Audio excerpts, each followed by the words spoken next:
Welcome back to Harville. As President Trump continues his attacks on the legitimacy of the special counsel's investigation into Russia meddling, jury selection for the first big trial stemming from the investigation gets underway tomorrow. Paul Manafort, former chairman of Donald Trump's presidential campaign, there he is, faces 18 charges stemming from his work beginning in 2006 for the former president of Ukraine, a Putin ally. Manafort made tens of millions of dollars through his work, but in 2014, his client, Viktor Yanukovych, was ousted from office in a popular uprising in Ukraine. In order to keep up with his lavish lifestyle, however, Manafort's accused of resorting to bank and tax fraud. Those activities continued during his time working on the Trump campaign. The charges brought against Manafort include five counts of tax fraud, 4 counts of failing to report foreign bank accounts, 4 counts of bank fraud, and 5 counts of conspiring to commit bank fraud.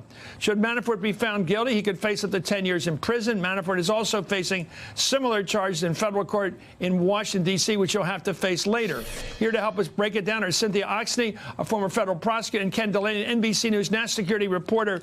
What are we going to learn watching this? Because Manafort was at that infamous meeting at Trump Tower. Will that come up? And what are we going to learn about Trump in this trial? Sadly, probably not very much. One of the prosecutors said the word Russia might not even come up, and it's not even clear to me. Well, Ukraine will come up. Ukraine will come up, but it's not clear they're even going to talk about his work for Donald Trump. I mean, this is a fascinating story on a lot of levels because this guy's been a fixture of American politics since the 1970s, and it's kind of a Shakespearean tragedy because the Justice Department investigated him years ago, took a pass, didn't pursue this case. The only reason he's wearing green jumpsuits today is because he went to work for Donald Trump. But we're not going to learn. Well, that would be a message to people that are facing trial. You're not going to win on Trump's side, Cynthia, because Trump is bad news. Trump is bad news. And he's not generous. He hasn't pardoned anybody yet connected with him. No. You know, one of the big questions is why hasn't the guy pled? And some people say, well, we think he's holding out for a pardon. Well, there's no reason for Trump to pardon him. It doesn't do anything for Trump because that's the way pardons seem to work. I'm kind of wondering if Mueller's office just didn't even offer him very much. They basically said, you don't do anything for us. We have Gates. We have the information. All those months he was working with Trump when they were talking about Russia, he didn't overhear anything? That's kind of hard to believe. Well, no, it's not. I'm sure he did, but they have it from Gates. But they have it from Gates. Plus, what's going to happen here is he's going to get convicted in a long and boring trial, with the exception for about 2 days. He's going to get convicted. And then the sentencing process is going to come up. And he's going to have to do some cooperation in order to get a better sentence. So they're still going to have a second bite at that apple. And he's got another trial in September in D.C. Late 60s, right? Oh, he's going to be in jail the rest of his life. Well, prison's not too good to you while you're in there, is it? You don't live that long inside. No. That's a thought. And I think it's a life sentence if he's convicted in both of these trials. Absolutely. And I do suspect. Why doesn't he just get on the phone, call up Trump, ask for the White House number, ask the operator, can I talk to the president? I'm not saying another word if you pardon me. Well, you know, he's under an indictment for witness tampering, so he can't. He doesn't have his phone anymore. But he also has another trial in September. And if anything comes of the conspiracy to violate campaign finance, which I predict will come after the election, he's going to have a third, or actually a fourth indictment. There's nothing in this guy's future except going to trial and being convicted. What's it going to look like to the American people if Trump skates, as we say? He doesn't get indicted. He can't be kicked out of office because there's too many Republican senators. So he skates on impeachment and conviction, but he's still in office. But 2 years from now, there's a whole lineup of people that have gone to prison because of him.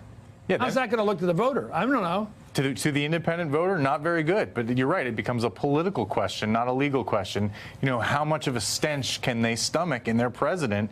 You know, there's no taping system that we know of, right? So, and Richard Nixon didn't have Fox News. Donald Trump's got an amen corner saying that black is white and don't believe what you're seeing. But what about that independent Cohen's voter? got a taping system.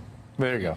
What about the family members? I always think, when I try to think about this over the weekend when I'm alone, I'm just with my wife, and I'm thinking, the time when it comes to the reckoning is when Trump has to choose between family and freedom or staying in office. Wouldn't he pardon his son-in-law? He likes his daughter, who he obviously loves. Wouldn't he pardon them? They're got to be on this shopping list of Robert Mueller. They're on the shopping list, clearly. He could pardon them, but that could be an impeachment count for obstruction. I mean, I don't see it. I was talking with another very experienced lawyer today, and we chatted for a while about it. I don't see it coming in little pieces like just indicting Don Jr. or just indicting Kushner. It's going to be global. It's going to be a bombshell, and it's going to come after the election, and it will include everybody. A RICO charge? Running a criminal conspiracy? I don't know if it'll be RICO, but it'll be a 371. Well, President Trump and his allies have attempted to downplay Paul Manafort's role in the 2016 campaign. Here goes. I tell you, I feel a little badly about it. They went back 12 years to get things that he did 12 years ago. You know, Paul Manafort worked for me for a very short period of time. He worked for me, what, for 49 days or something? A very short period of time. We had a little hiccup with this guy Manafort, who we can find him. We know where he is. He's right down the road here. Not hard to find right now. Aren't they nice to their people? In reality, Paul Manafort worked for the campaign for 5 months. He managed delegates at the Republican National Convention where Trump won. He then became campaign manager. Ken, my friend, these guys are not nice to the people. They are not. He played a significant role. He was on the Sunday shows. He was speaking for the campaign. And we were reporting at the time, Chris, hey, this guy's got some interesting deals with Russian oligarchs.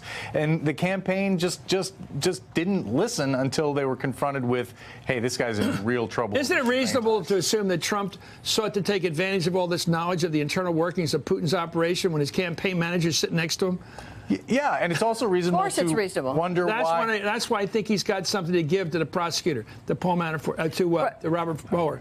Didn't you ever hear him talking about how Putin operates, how he deals with Ukraine, and what he really wants? He wants Ukraine in some form. He definitely has something to give, but the prosecutor doesn't have to give him very much to get it, right? Because the prosecutor has him dead to rights, A, and B, he has Gates.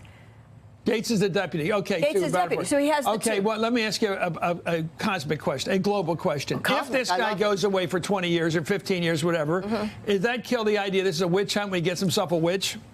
I think so. I mean, for reasonable people. There's some people who are never going to get off that witch hunt thing. But if you convict the campaign manager, the campaign chairman, send him away for 20 years, how is this a witch hunt?